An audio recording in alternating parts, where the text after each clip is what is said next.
Hey, everybody, welcome back to the Green Egg Girl podcast. So, bannered around on X right now, all I see is what Trump's doing is unconstitutional. We have a constitutional crisis. And something funny kind of popped into my head the other night, and I had a dream about it. When I was a senior in college, I landed in a government class because I had a minor in history, just kind of for funsies. And we get into this class, and it's taught by a former Indiana state prosecutor. And the professor on day one says, raise your hand if you've read the Bill of Rights and the Constitution. Of course, I'm like, well, duh. Then I look around, and I'm in a class with all senior, either pre law or history ed majors, and I'm the only person with my hand up, and I'm a chemistry major. So I was a little flabbergasted, and the man asked me, so why'd you read it? So, well, I was required to in history class when I was young, and then I read it every few years because I live in this country and I want to make sure I understand what my rights are and how the country functions, and or at least how it's supposed to function. So I give a refresh. And the man says, huh, I didn't read it till I was required to in law school. So this popped back in my head, and I'm very quickly realizing most people in this country have either never read the Constitution or they read it just enough to get through whatever class they had to get through. They didn't really care what it meant. So I've decided I'm going to do a complete deep dive into it and net it all out, give all the correct definitions for the time period, etc. So welcome back to the Green Eyed Girl podcast, Constitutional Chaos.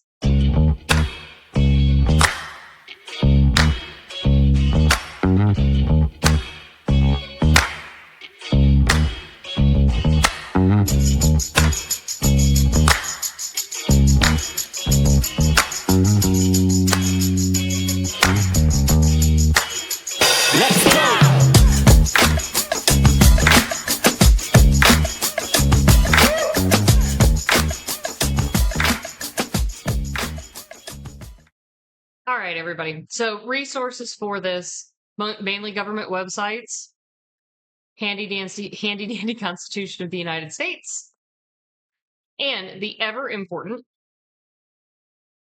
Noah Webster Dictionary from 1828. All right, brief history on Noah Webster because there's a reason why I have this particular dictionary.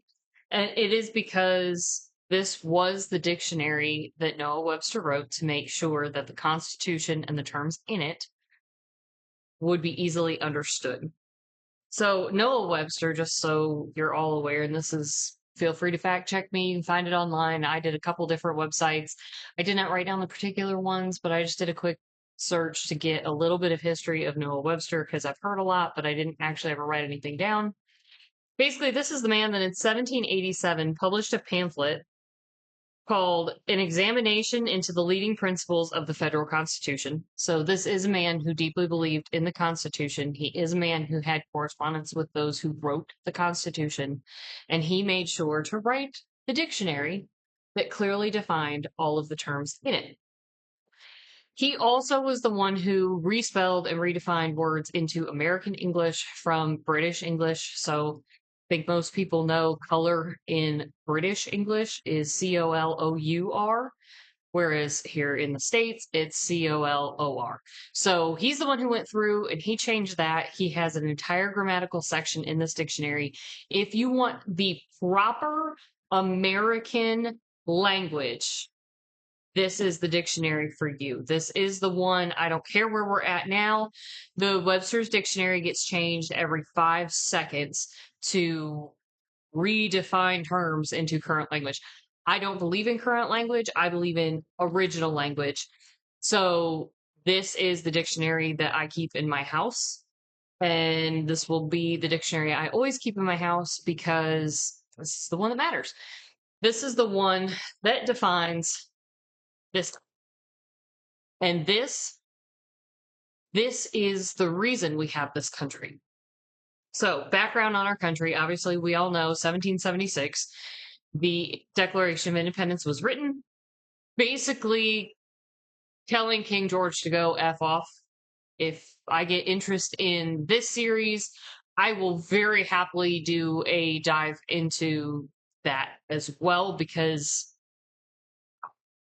again, it's another document that's very near and dear to my heart. It's another one that I read on a fairly routine basis. And by fairly routine, I mean every couple of years. This isn't something that I'm diving into every couple of weeks, but it is important to refresh yourself on why we have this country and what the men actually fought for this country.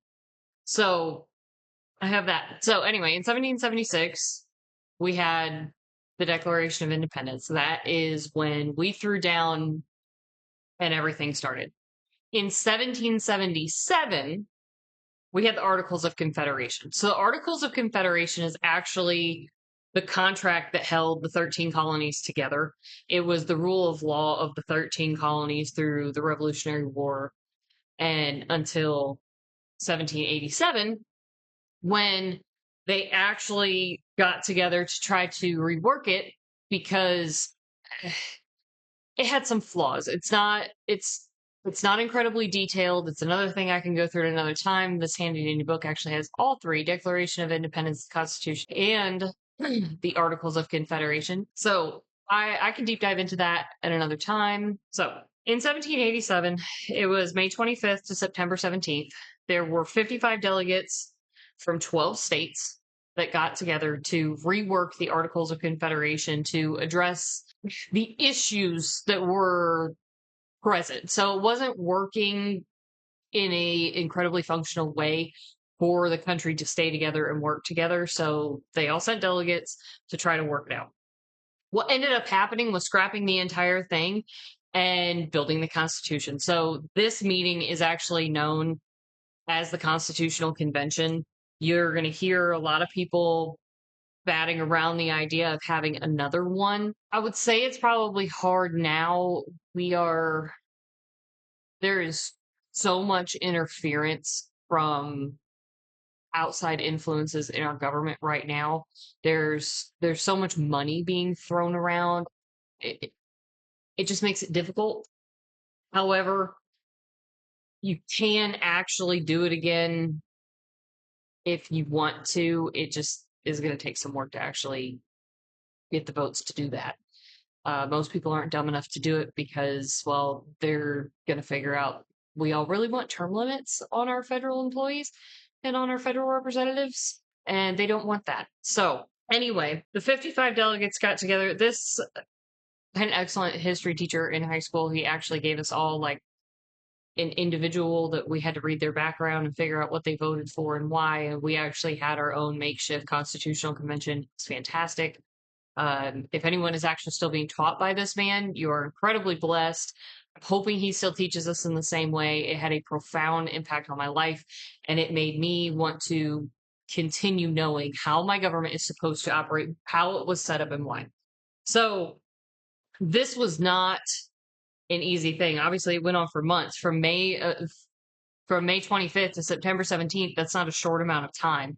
These people really got together. They really got down into the nitty gritty and fought. And back then, actual fistfights used to actually occur during these kind of conventions. So this is a hard fought for document, and it was put together with much care and much deliberation. So with that, let's dive in. Constitution of the United States of America, 1787. We, the people of the United States, in order to form a more perfect union, establish justice, ensure domestic tranquility, provide the common defense, promote the general welfare, and secure the blessings of liberty to ourselves and our prosperity, do ordain and establish the Constitution of the United States. This is what these men were aiming for in writing this document. If anyone ever has a question of what this country was founded on and why this document was written, this is it. They wanted to be in union. So what everyone needs to understand is we are actually a nation of 50 independent nations, and this is our contract. This is what we agreed to. So if this doesn't stand, we're 50 independent nations, period. That's it. Okay? So this was set up to establish our justice system, ensure domestic tranquility. Verify what that word actually means per the time period. So I don't give a crap about current meanings of words. You can manipulate words. We see it every day. I don't care about current definitions. I care about the definitions Noah Webster put forth so people understood exactly what was in this document at the time. The fact that we have dumbed down language and changed it and manipulated it is everything that is wrong with this country. Tranquility, quietness, a calm state, freedom from disturbance or agitation. We speak of tranquility of public affairs, of the state of the world, the tranquility of retired life, the tranquility of mind preceding form consciousness rectitude. Conscious rectitude. The tranquility of mind proceeding from conscious rectitude. So this is basically saying no infighting within the states, no infighting from external, etc. So that's our tranquility.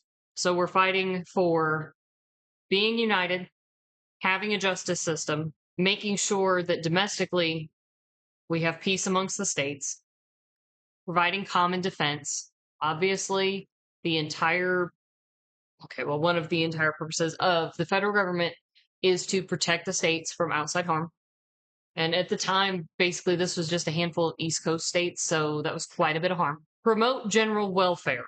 This is not welfare as we all understand it today. Obviously, I've been going on and on and on about this. Welfare in a union between states, exception from any unusual evil or calamity, the enjoyment of peace and prosperity, or ordinary blessings of society and civil government applied to states. So this does not mean that we are to be providing from the federal government a whole welfare system where we pay for someone else's life. Okay? Peace and enjoyment of prosperity. We are living in a country of debt. I don't see that as very prosperous.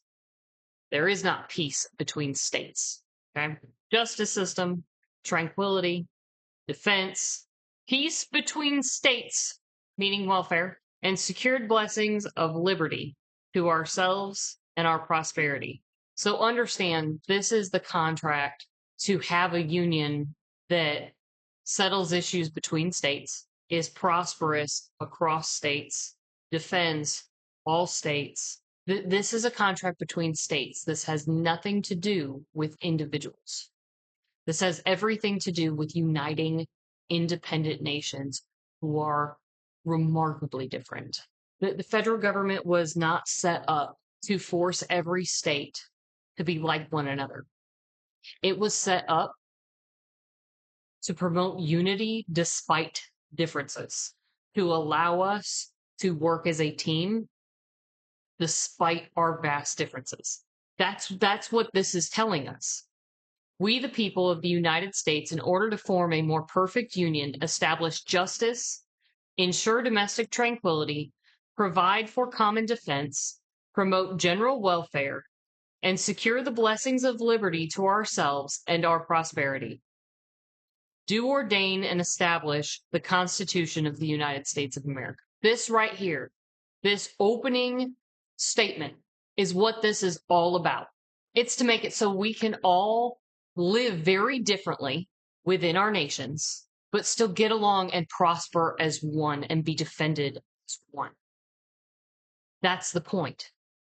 Every state has a constitution for a reason, and we can move from state to state to live and have different rules and regulations in different states because they're different.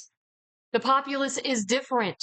The Constitution just holds us together as one united nation and put forth the common goals. It doesn't mean we have to agree on every single little thing. They didn't set this up. This country was not founded to be what it's becoming. the day. Okay. So ponder on that. Next time, I'm going to dive into Article 1 and I'm going to get through as many sections as I can. I have lots of references and all of that all the way throughout that show where we were versus where we are today and a little sprinkling of history in between, just so that we have a fuller picture of how far we have moved away from what this was set up to be. Hope you all have a fantastic day.